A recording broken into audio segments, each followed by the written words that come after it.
Alors, aujourd'hui, donc on est sur un moment un spécial. Déjà, on est sur les 15 ans de la Vallée des Saints. Pour ceux qui ont suivi un peu les premiers jours, on a commencé par Carnoët, l'histoire de Carnoët. Le lendemain, on était sur l'histoire du site de la Vallée des Saints, qui a plus de 4000 ans d'histoire. Après, le mercredi, on était sur le granit, l'histoire des carrières. Hier, c'était sur les légendes bretonnes, les légendes des saints bretons. Et aujourd'hui, nous sommes avec les sculpteurs de la Vallée des Saints et puis Christine de l'Amble qui nous a aidés ces derniers mois à essayer de faire un petit peu voilà, ce que c'est la Vallée des Saints au niveau de l'art, Vallée des Saints, art contemporain, point d'interrogation, c'est le sujet du jour. Et donc voilà, c'est pas tout à fait une conférence, c'est une conférence, mais surtout un échange. Les sculpteurs vont intervenir, vous aussi, et les questions vont pouvoir être posées. Et voilà, c'est un moment important, c'est une première pierre qu'on met dans la réflexion autour de ce sujet-là. Il y en aura sûrement d'autres à venir. Voilà, je vais laisser Christine se présenter. Donc, je suis historienne de l'art et j'ai travaillé longtemps dans un certain nombre de musées prestigieux. J'ai eu cette chance, notamment au musée du Louvre. Donc, ce que je vous propose, c'est de vous apporter dans un premier temps une vision assez rapide, assez ramassée sur une sorte d'histoire de la sculpture. Alors attention, histoire de la sculpture occidentale. Pourquoi est-ce que je vous inflige cela ? Tout simplement en pensant à tous les visiteurs qui viennent pour la première fois découvrir la Vallée des Saints. Il y a les Bretons, bien sûr, et il y a les étrangers, ceux qui ne sont pas bretons. Il y a des Français, et puis il y a de ceux qui sont vraiment étrangers à notre pays. Et ce qui m'intéresse, c'est de voir avec vous quelles sont les références communes, nos références communes, quand nous évoquons de la sculpture.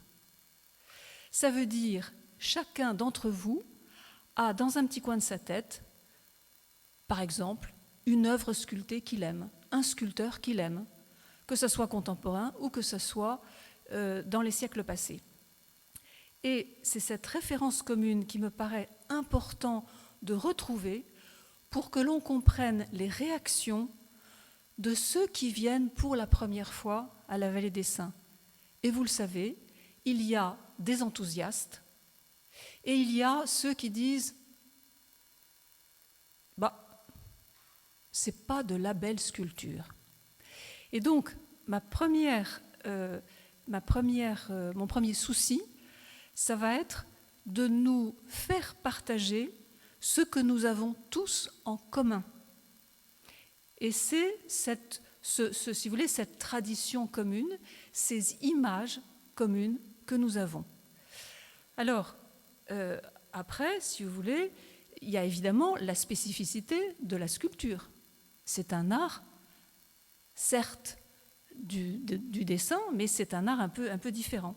Et puis, on verra au fur et à mesure, et bien sûr avec les sculpteurs, on en verra aussi les contraintes. Donc, un petit récapitulatif, si vous voulez, de cette histoire de la sculpture.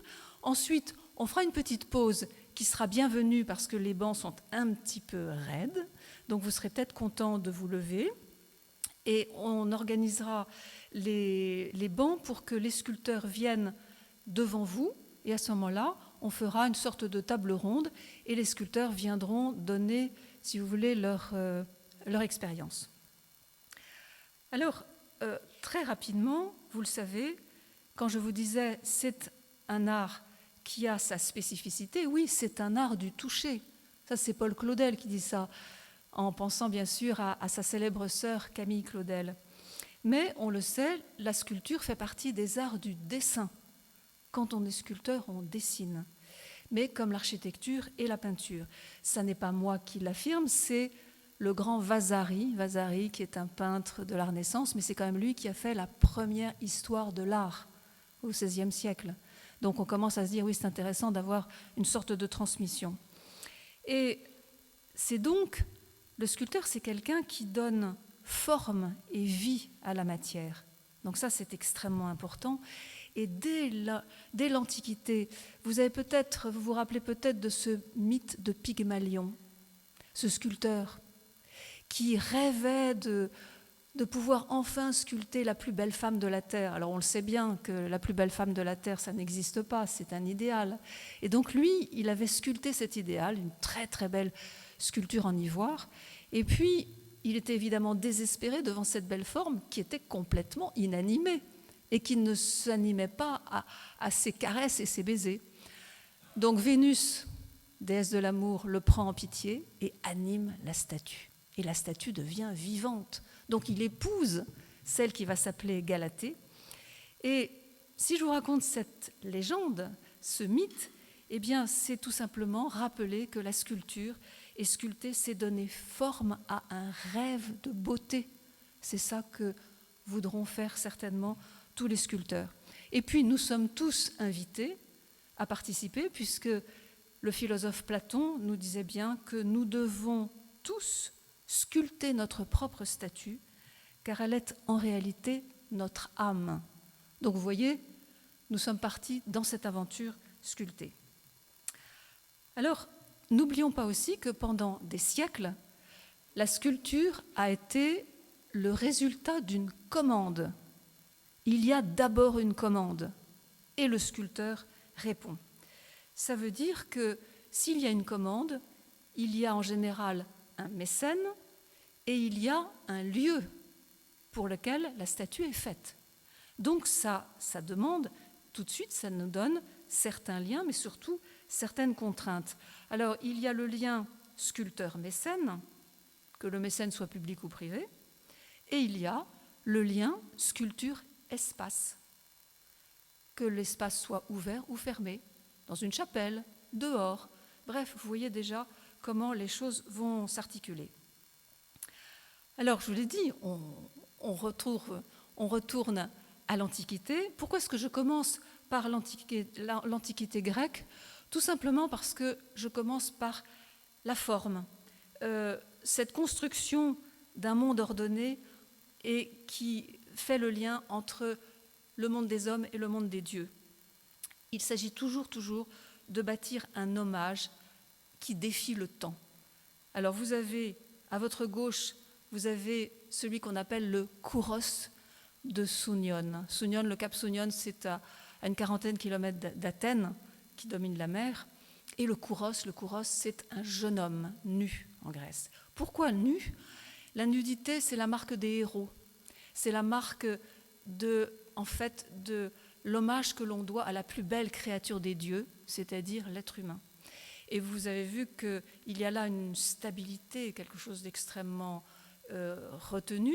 Stabilité, tout simplement parce qu'une jambe devant l'autre, c'est beaucoup plus stable quand on a quand même un marbre de plusieurs mètres de haut. Vous voyez que volontairement, je vous ai donné les proportions. C'est une proportion plus haute que l'être humain. Et c'est aussi le signe du héros, le demi-dieu, celui qui va rayonner. Alors, il a été fait pour un endroit particulier, puisque ce Kouros de Sounion, eh bien, il était dans un temple, hommage au dieu. Et à ce moment-là, la beauté physique est le gage d'une beauté morale. Ça, c'est quelque chose qui est extrêmement fort et qui le restera pendant très longtemps. À droite, vous avez, je dirais, l'inverse. Autant à gauche, vous avez ce côté raisonnable, ce côté stable, ce côté impavide, mais de l'autre, vous sentez bien qu'il y a une instabilité incroyable, il y a une souffrance incroyable qui s'exprime, et vous avez un des très très grands groupes statuaires de l'Antiquité qui a été redécouvert à la Renaissance et qui a été inclus très vite dans les collections du pape, donc qui se trouve au Vatican. Qu'est-ce que l'on voit ? Mon Dieu, l'histoire de Laocoon et ses fils. Nous sommes pendant la guerre de Troie, c'est un prêtre troyen, et ce prêtre, alors je ne vous raconte pas toute l'histoire, ça serait trop long, mais ce prêtre, est condamné à la mort, une mort terrible, puisqu'il va être étouffé par ce serpent que vous voyez, qui étouffe également ses fils. Le but du sculpteur, ils sont trois sculpteurs de Rhodes, c'est de nous porter au cœur cette souffrance, que l'on comprenne ce qu'on appelle le pathos, c'est le mot grec, c'est la souffrance. Et il ne va pas nous montrer la mort, il va nous montrer justement ce moment le plus souffrant, ce moment extrême pour qu'on puisse communier à cette souffrance. Et donc voilà la façon dont le sculpteur va entrer en relation avec nous. Et vous avez évidemment, au lieu de ces lignes très stables, très verticales, vous voyez que nous sommes en pleine diagonale dans tous les sens. Et cela crée évidemment une tension extrême. L'œuvre était faite pour être vue d'un seul point de vue. Elle était dans ce qu'on appelle un hexagre, donc un demi-cercle, si vous voulez, à l'air libre. Et donc, elle était au fond de cette architecture en demi-cercle. Vous voyez que je passe vite, je vous l'ai dit. Nous voici au Moyen-Âge, un Moyen-Âge chrétien, un Moyen-Âge où les héros sont les figures de la Bible. Et nous sommes devant le premier décor gothique monumental. Nous sommes devant, sur la gauche, le portail royal de la cathédrale de Chartres. Qu'est-ce que nous voyons? Quelque chose qui est tout à fait intéressant, c'est le lien entre la sculpture et l'architecture. Ce qu'on a appelé des statues-colonnes.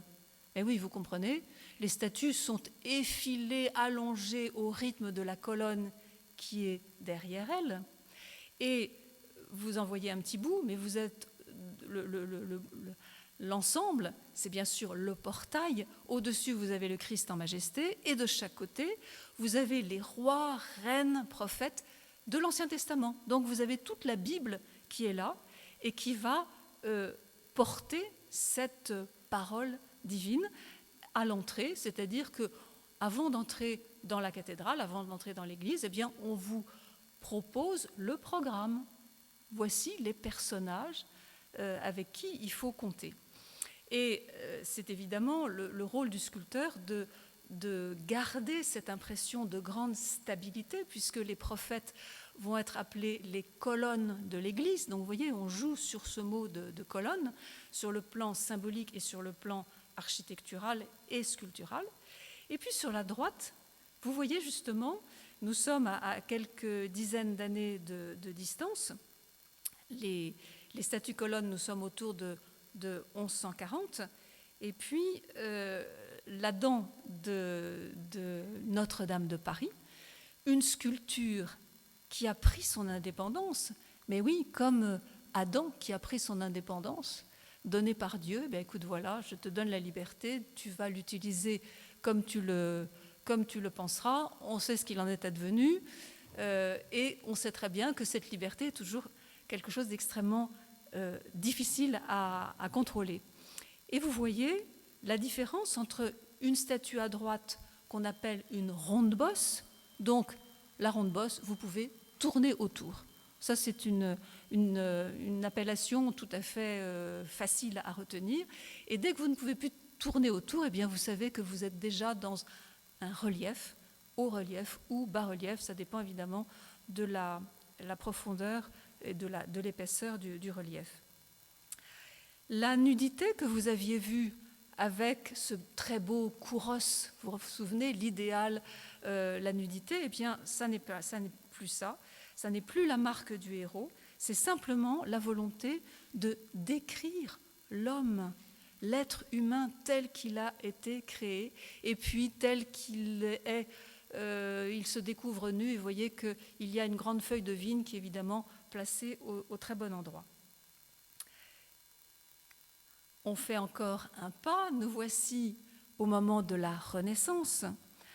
À la Renaissance, il y a évidemment ce regard renouvelé sur les écrits sur l'Antiquité qui est perçue comme la période phare, la période parfaite, la période qu'on essaye de retrouver dans les arts, mais également d'abord dans les écrits. On réapprend le grec, on retrouve un certain nombre de très, très grands penseurs. Et puis, on a la chance d'avoir un trio de choc, c'est-à-dire Raphaël, Michel-Ange, Léonard de Vinci, tout ça pratiquement en même temps, ce qui est incroyable. Et alors, bien sûr, en tant que sculpteur, j'ai choisi Michel-Ange. Et Michel-Ange n'est rien moins que peintre, sculpteur, architecte et poète. Ça fait beaucoup pour un seul homme. Et vous avez sur votre gauche, vous avez encore un grand nu masculin, ce David. Alors David, bien sûr, David et Goliath. Bon, ce combat de David et Goliath. Eh bien là, le David est extrêmement grand, il fait plus de 5 mètres, très beau marbre de Carrare. Là, la carrière fétiche, encore pour beaucoup de sculpteurs, carrière italienne. Nous avons, ce qui est intéressant, nous avons un contexte politique. Donc là, ce qui est intéressant, c'est de voir comment la commande d'une œuvre se fait dans un certain contexte. Et le sculpteur doit tenir compte de ce contexte. Alors le contexte, eh bien, le mécène, en l'occurrence, c'est la jeune République de Florence. Nous sommes à un moment où on a chassé la famille des Médicis, les tyrans Médicis, et la République se met en place. Donc, la République, c'est David, évidemment, David qui a gagné, et David, cette grande statue que l'on commande à Michel-Ange, que la République commande à Michel-Ange, va orner le Palazzo Vecchio, le palais vieux, qui est justement le siège de cette jeune République. Donc, vous voyez, il y a une très très forte charge politique, une charge émotionnelle, et la position de David est une position de fierté, est une position de vainqueur. C'est la République qui a vaincu. Alors, ce qui est aussi tout à fait intéressant, c'est que ce chef-d'œuvre de virtuosité a été fait à partir de contraintes sévères. Michel-Ange a choisi un bloc de marbre dans la carrière qui avait été mis de côté. On trouvait que le bloc était beaucoup trop étroit, donc on ne savait pas quoi en faire. Lui prend le bloc et il dessine un personnage suffisamment fin de façon à s'intégrer dans la largeur de ce bloc. Deuxième difficulté, deuxième contrainte, le bloc était fondu. Il tire parti de cette contrainte et la fente se trouvait ici. Donc, il y avait une fente dans cet espace. Qu'est-ce qu'il fait ? Il agrandit la fente et il creuse et il en fait l'espace entre le bras et le torse. Donc voilà comment un sculpteur aussi impressionnant que Michel-Ange se trouve, comme beaucoup de sculpteurs, face à des contraintes dues aux matériaux et joue avec ces contraintes. Donc il y a là cet exemple que je trouvais intéressant de vous montrer. À côté de cela, vous avez cette œuvre célébrissime qui se trouve dans la basilique Saint-Pierre de Rome et que l'on appelle la Pietà, c'est-à-dire la Vierge de Pitié. La Vierge de Pitié, c'est Marie qui reçoit le corps de son fils Jésus descendu de la croix. Et donc, il n'est pas difficile de penser l'état de douleur absolue d'une mère qui reçoit le corps de son fils dans ses bras. Le propos de Michel-Ange à ce moment-là est de nous percer le cœur dans un sens. Et la tendresse de Marie va se traduire par le poli du marbre et par l'échange qui se fait d'un regard de marbre, bien sûr, mais qui se fait sur une anatomie qui est absolument prodigieuse. Donc là, le marbre est presque vivant. On sent, outre le marbre, on sent presque l'anatomie, la vie. La vie, oui, parce qu'il s'agit de montrer celui qui est mort, mais qui va ressusciter. Donc ça fait partie de la commande. Michel-Ange sait qu'il travaille pour le pape, sait qu'il travaille pour l'Église. Donc il sait qu'il doit, dans une image, montrer la mort et la vie. Et il va la montrer en privilégiant le côté presque palpitant de ce corps humain. Alors, on passe les siècles et on arrive à un grand projet artistique contemporain. On a souvent dit que le XVIIe siècle, c'était le siècle de Louis XIV. Et si on était sculpteur à l'époque de Louis XIV, il n'y avait pas à tortiller, il fallait aller directement à Versailles. Et là, il y avait de quoi faire. Le chantier était énorme, d'autant plus qu'il y avait des sculptures à l'intérieur du château, mais il y avait surtout énormément de sculptures dans le parc du château. Et tout cela avec une volonté qui émanait de tout en haut, c'est-à-dire Louis XIV lui-même. Alors bien sûr, il va déléguer, bien sûr, il y a le ministre Colbert qui va commander un certain nombre de choses. Mais en ce qui concerne le parc lui-même, savez-vous que Louis XIV a été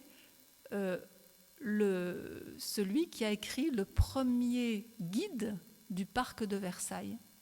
Voilà comment il faut regarder, voilà ce qu'il faut regarder en premier, vous faites le tour par-ci et par-là. Donc, vous imaginez, vous êtes dans le parc, sur votre gauche, vous voyez l'image même parfaite, radieuse, idéale, on va dire, de ce que peut représenter Versailles. Tout tourne autour d'Apollon, que vous voyez ici, servi par les nymphes. Vous imaginez que vous êtes dans une grotte qu'on appelle la grotte de Thétis. Donc c'est un petit peu à la façon des Italiens, on adore ça, des grottes qui sont souvent décorées de verdure. Ça fait une sorte de surprise quand on va voir les jardins. Et voici donc, vous tombez sur, en quelque sorte, le maître des lieux. Apollon, dieu du soleil, le roi soleil, vous avez compris que le parallèle est vite fait. Et la position d'Apollon est une position qui est volontairement calme, mesurée. Tout tourne en effet autour de lui, les échanges se font à droite et à gauche, et c'est l'image qu'il veut donner d'un règne paisible. Vous allez me dire, oui, évidemment, on sait qu'il y a eu beaucoup de guerres, on sait. Mais quand on veut donner un idéal, le voici, Apollon ou Louis XIV en maître des arts. À droite, évidemment, c'est tout à fait l'inverse. Et on retrouve ce que je vous ai montré pour la sculpture grecque, la chose très raisonnable, le kouros, et puis tout d'un coup le pathos, la souffrance. Eh bien, c'est la même chose. Et vous avez une autre sculpture qui s'est retrouvée dans le parc de Versailles. C'est un sculpteur, Pierre Puget, qui vient de Toulon. Il va se voir commander par le ministre Colbert une statue pour le parc du château. La statue est emmenée avec beaucoup de précautions de Toulon jusqu'à Paris et jusqu'à Versailles. Et quand on ouvre la grande caisse, bien sûr en présence d'un certain nombre de personnes de la cour, toutes les dames vont s'écrier « Le malheureux, le pauvre homme, comme il souffre ». Donc preuve que l'œuvre, évidemment, touchait son public. Et de quoi s'agissait-il ? En fait, un certain Milon de Crotone. Alors on est en plein dans l'actualité puisque ce Milon de Crotone avait gagné de nombreuses fois les Jeux Olympiques, donc grand athlète, lutteur, un lutteur exceptionnel, mais arrivé au soir de sa vie, présumant un peu de ses forces, pensant qu'il avait encore les forces du jeune homme qu'il était. Et voyant un chêne qui barrait le passage, il s'est dit « je vais le fendre de ma main ». Et malheureusement, eh bien, la main est restée coincée dans le chêne qui s'est refermé, qui était encore assez vert, qui s'est refermé. Et le voici prisonnier de ce chêne. Des loups passent par là et il est dévoré par des loups. Vous allez me dire « oui, mais nous, on voit un lion ». Et vous avez raison. On a trouvé que, et d'ailleurs Puget a trouvé que pour aller à Versailles, les loups, ça n'était pas assez noble. Il fallait un lion. Le lion, c'est toujours le roi des animaux, donc c'était normal. Et il a réussi à montrer l'intense douleur. Et oui, imaginez que vous êtes mordu jusqu'au sang par la mâchoire d'un lion. C'est évidemment assez peu agréable. Donc, le voici. Et la morale de l'histoire, on va dire, non seulement vous avez remarqué à quel point les lignes sont toujours en diagonale, nous permettent, vous voyez, le corps qui est de façon assez incroyable, va en zigzag avec cette jambe, puis le torse, puis le bras, puis la tête, le cou, et vous avez encore, vous voyez, dans une série de lignes qui se croisent et qui font mal. Or, dans ce parc où tout est fait pour chanter la beauté idéale d'Apollon, eh bien, il y a quand même l'image de la souffrance et surtout l'image de l'hubris, c'est-à-dire cet orgueil démesuré qui fait qu'on croit qu'on est toujours plus fort que l'on est. Donc c'est intéressant de voir qu'au sein du parc de Versailles, il y a aussi ça. Donc vous voyez cette image qui est assez forte. On continue notre saut dans le temps et dans ces images qui sont présentes dans notre imaginaire de sculpture. À gauche, eh bien, nous sommes le 19e siècle, c'est l'époque, c'est la politique des grands travaux. Alors les grands travaux, bah oui, ça commence à l'époque de Napoléon. Vous avez cet immense arc de triomphe de l'Étoile, et sur une des façades de l'Arc de Triomphe, vous avez ce qu'on appelle maintenant la Marseillaise, d'un certain Rude. Ici, donc, la Marseillaise. Et cette Marseillaise, qu'on appelle aussi le départ des volontaires en 1792. 1792, on déclare la patrie en danger. Il y a une coalition de pays européens. Évidemment, la France est en grand danger. Donc, les volontaires vont partir pour défendre la patrie en danger. Et ce grand bloc qui est en haut relief, vous le voyez, va être commandé non pas par Napoléon, puisque ça se passe en 1836, donc vous voyez que c'est bien après. Napoléon a mis en place ce grand arc de triomphe monumental, et c'est le roi Louis-Philippe qui va proposer justement le sculpteur Rude pour présenter ce qui était une image, en clair, une image de la France. C'était ça, et c'est pour ça qu'on l'a appelée la Marseillaise. À côté, autre politique des grands travaux, ça se passe à l'époque de Napoléon III, et vous avez l'opéra de Paris, qu'on appelle l'opéra Garnier, réalisé par l'architecte Garnier, inauguré, mais ma foi, après la chute de Napoléon III, après la guerre de 1870, et sur la façade de l'opéra, vous avez des grands blocs sculptés, dont ce bloc qui s'appelle la danse. Et la danse, qui est due au ciseau de Carpeaux qui a été très important à l'époque de Napoléon III, et il va faire partie de ces sculpteurs qui ont été choisis parce qu'ils étaient pris de Rome. Donc pris de Rome, ça veut dire qu'on est, si vous voulez, on a un label officiel. Ça veut dire qu'on a été travaillé à Rome, et donc cela fait partie de cet enseignement que l'État a voulu proposer aux artistes depuis Louis XIV. Petit rappel, pendant très longtemps, la transmission d'un art, ça a été dans un atelier. Le maître et les disciples, le maître et les assistants. Et puis, à l'époque de Louis XIV a dit, bon, maintenant, il faut qu'on ait une belle académie, une académie royale des arts. Et donc, on veut un enseignement cohérent, que tout le monde reçoive le même enseignement.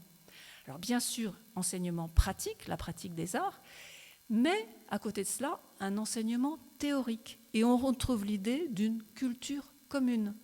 Il faut une culture générale. Il faut que les artistes aient lu un certain nombre de choses, aient lu la Bible, aient lu tous les épisodes de la mythologie, parce que sinon, on ne sait pas de quoi on parle. Et donc, vous avez cet enseignement qui va se doubler, si on est suffisamment bon, d'une année, de plusieurs années à Rome, puisque là, on est aux sources de la beauté, puisqu'on a les antiques qui sont à Rome. Voilà le propos. Mais je reviens à Carpo, prix de Rome, et je reviens à ce qu'il a fait. L'opéra est inauguré, mais il y a eu une énorme polémique sur cette œuvre. Beaucoup d'abonnés à l'opéra écrivent en disant « c'est scandaleux, on ne peut plus venir, ni avec nos filles, ni avec nos épouses ». Et c'est vraiment une nudité tout à fait scandaleuse. Vous allez me dire, oui, enfin, les nudités, il y en a eu tout le temps, depuis l'Antiquité. Qu'est-ce qui se passe tout d'un coup pour qu'on soit choqué? Eh bien, ce qui se passe, c'est que ces nudités, au lieu d'être une image idéale, parfaite, faisaient trop proche de la réalité. Et que ces charmantes nymphes qui dansaient autour du génie de la danse. L'idée de Carpo, c'était, voilà, la danse, c'est une énergie extraordinaire. Donc, vous avez l'énergie verticale de Carpo, du génie de la danse, et puis une énergie circulaire entre les différentes nymphes. C'était une très belle idée. Oui, mais vous voyez ici, et je vous invite, la prochaine fois que vous serez à Paris, à aller au musée d'Orsay voir cette œuvre. Eh bien, ces dames, on voyait un petit peu trop leur peau. Donc, on avait vraiment l'impression d'avoir Madame une telle ou Madame X complètement nue, ce qui était quand même assez gênant. Donc, il n'y avait pas ce travail d'idéalisation qui permettait d'avoir une sorte de silhouette générale et non pas trop proche de la réalité. Ça a été à ce point que l'œuvre a été dégradée. Certains ont voulu et même ont jeté de la peinture noire sur l'œuvre. Donc on l'a nettoyée, on l'a mis à l'abri. Maintenant, elle est à l'abri au musée d'Orsay. Et elle a très vite été remplacée par une copie. Et si vous passez devant l'Opéra à Paris, vous verrez l'œuvre qui est une copie. Et la copie a été faite par un certain Paul Belmondo, le sculpteur. Voilà. Donc ça, c'est l'histoire de ces grands travaux avec les aléas, évidemment. Alors, on ne peut pas, évidemment, passer le XIXe siècle sans parler de le géant qui s'appelle Rodin. Et ce Rodin avec la porte de l'enfer. Rodin reçoit une commande de l'État. L'État lui commande une grande porte pour un futur musée des arts décoratifs qui devait se trouver à l'emplacement du palais d'Orsay. Tout avait brûlé après la guerre de 70 et surtout pendant la Commune 71. Et le musée des arts décoratifs n'est pas construit, mais enfin, on pense d'abord à la porte. Le musée des arts décoratifs ne sera jamais construit. Il va y avoir à la place une gare d'Orsay, et maintenant il y a un musée d'Orsay. Enfin, là, vous voyez la porte que Rodin avait prévue. Est-ce que vous pensez vraiment que cette porte est faite pour être ouverte et fermée? Réponse, non. C'est le résumé de toutes les œuvres de Rodin, à partir de la porte de l'enfer, c'est-à-dire la grande œuvre de Dante, la comédie que nous appelons la Divine Comédie. Mais ce qui est intéressant, c'est qu'on retrouve des choses. Et en fait, il a résumé dans cette œuvre en bronze, donc cette œuvre de commande. Il va ensuite détacher certains motifs pour en faire des statues individuelles. Et vous avez par exemple ici, vous le connaissez bien, c'est le penseur. Donc c'est une œuvre qu'il va ensuite faire pour lui-même, mais au départ il y a une œuvre de commande.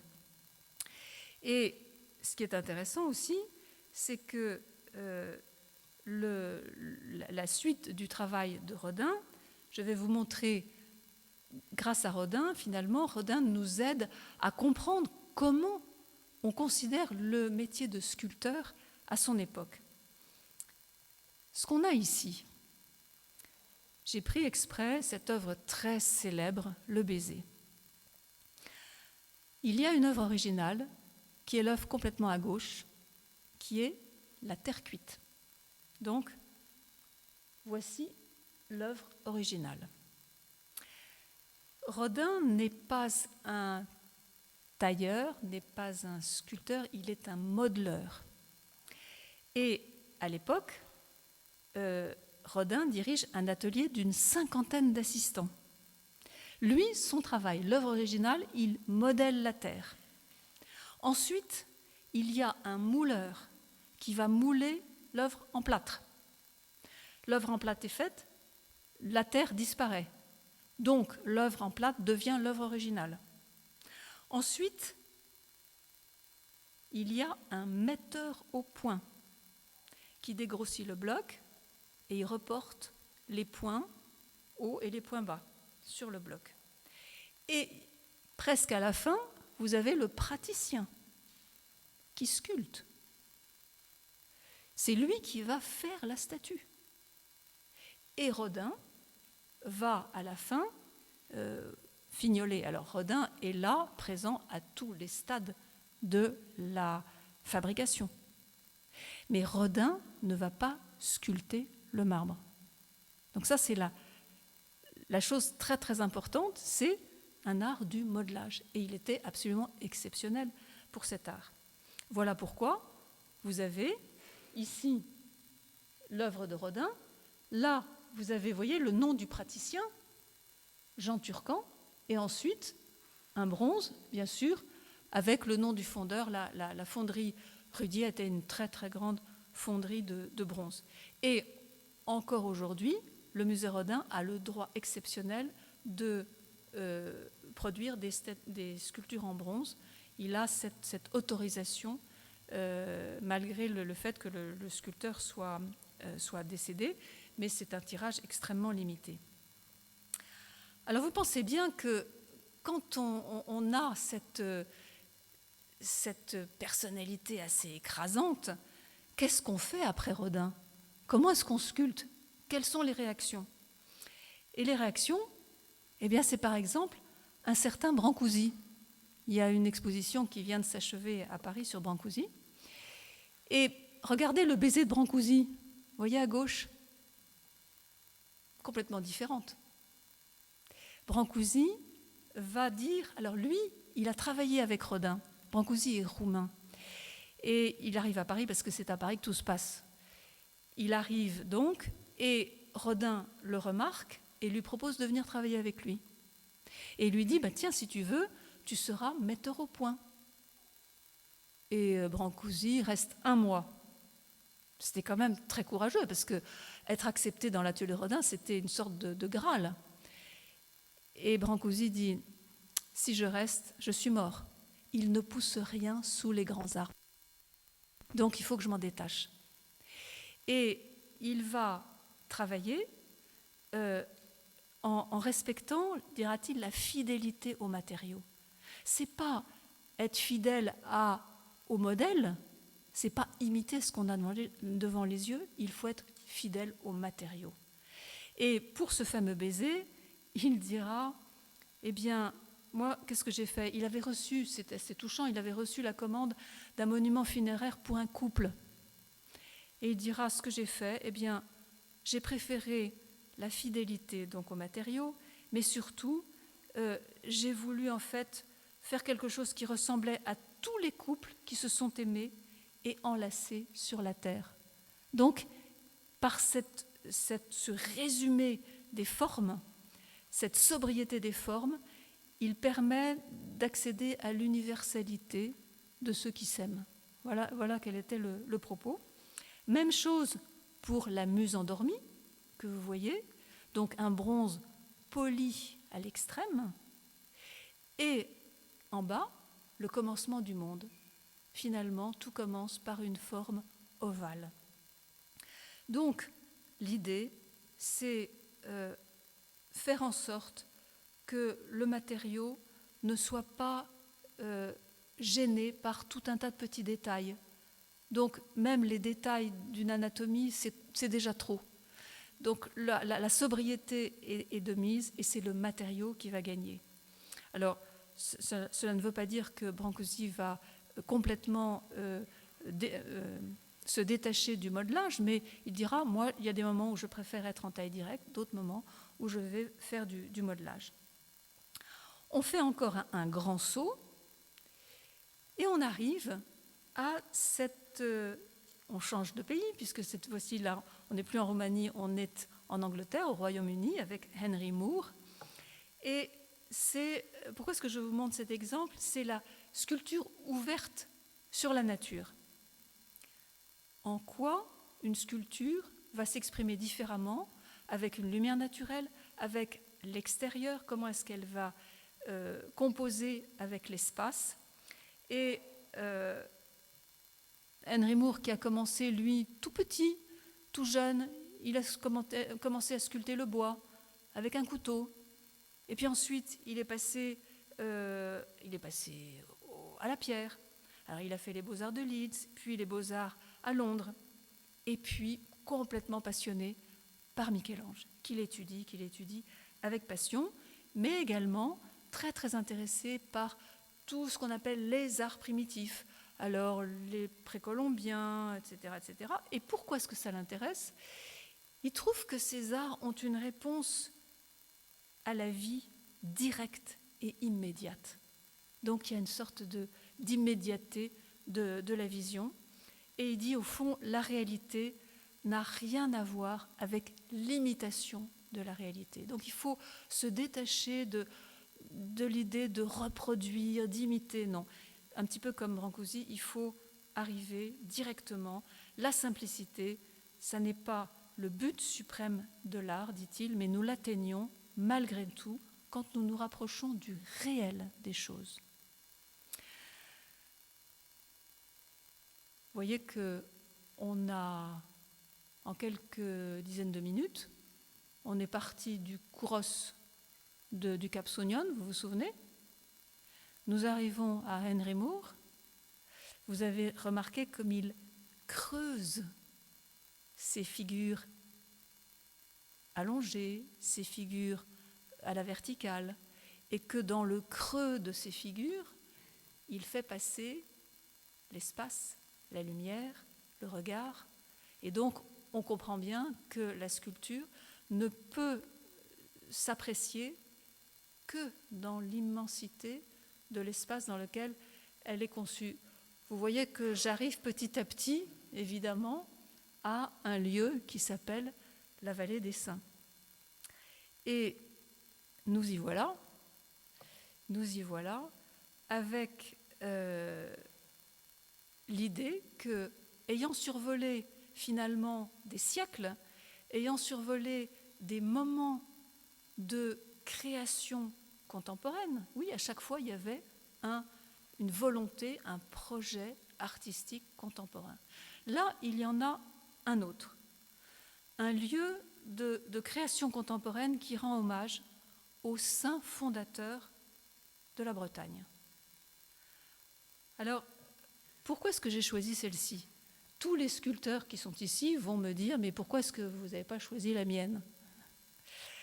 Il y a le retour à ce qui s'est passé de cette création de la Vallée des Saints, du pourquoi, de ces 15 ans qu'on fête, et de cette volonté de revenir à ce qui a fait la spécificité de la Bretagne. Quand on va en Bretagne, quand on circule en Bretagne, on est quand même assez surpris de voir à quel point, le nombre de lieux qui commencent par Saint. Donc la toponymie nous dit que nous sommes sur une terre de saints. On n'y peut rien, il y a Saint-Brieuc, il y a Saint-Malo, il y a etc. etc. Bon. Donc, d'où ça vient? Et on le sait aussi, nous tous Bretons, nous sommes très enracinés. On parcourt le monde, mais on revient. Toujours. La Bretagne est le lieu, la plus grande diaspora du monde.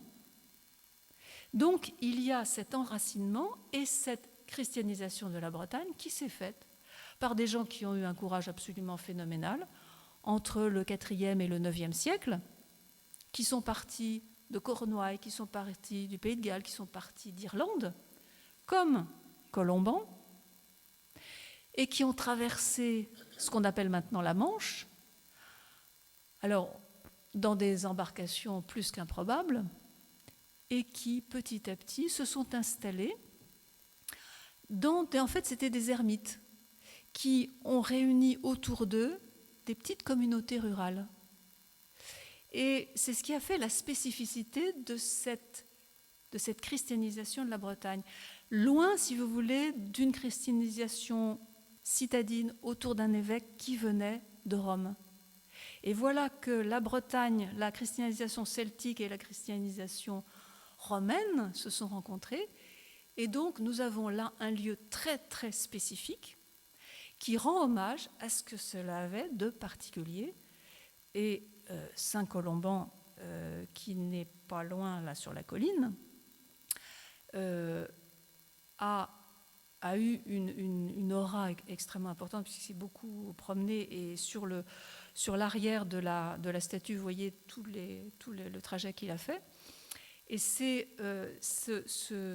cette volonté d'ancrage populaire qui a fait le ciment de tous ces petits hameaux, de toutes ces petites familles qui se retrouvaient autour de ceux qu'on a appelés des saints, c'est-à-dire en fait des hommes qui faisaient le bien. Voilà la qualité de saint. Ben, vous voyez qu'on a finalement, on peut avoir bon espoir.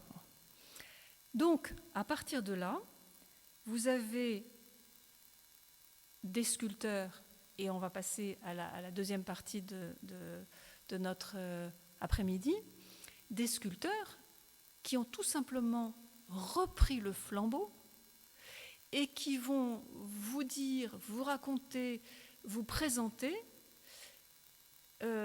les saints, les légendes, les mythes qui ont forgé l'âme bretonne. Or, cette âme bretonne, elle a toute sa spécificité. Mais, je le redis, ce que je disais en introduction, il faut accepter cette différence. Nous sommes dans un art qui est fondamentalement enraciné, qui respecte cette longue histoire, qui va la mettre, qui va la rendre contemporaine et qui garde un certain nombre d'éléments qui nous permettent d'avoir un lien très fort entre, on va dire, le 5e siècle et puis aujourd'hui. Alors, je n'en dis pas plus parce que nous allons avoir maintenant un échange, et bien sûr, cet échange, ça sera avec les sculpteurs, mais ça sera aussi avec vous, et chacun pourra poser des questions. Voilà comment ça va se faire. On va faire une petite pause pour pouvoir installer les bancs. Ensuite, les sculpteurs viendront se présenter, comme ça vous les verrez. Et puis, on va pouvoir les écouter parce qu'on a la chance d'avoir des sculpteurs qui sont avec nous et qui vont nous expliquer le travail qu'ils font, les conditions dans lesquelles ils travaillent, ce qui est absolument fondamental, ce qu'on ne sait pas forcément. Donc vous allez entrer dans le secret des dieux, enfin le secret de la fabrication, et vous pourrez poser bien sûr toutes les questions. De mon côté, je vous remercie en tout cas de la patience que vous avez eue, parce que je sais que les bancs ne sont pas très très confortables, donc merci de votre écoute.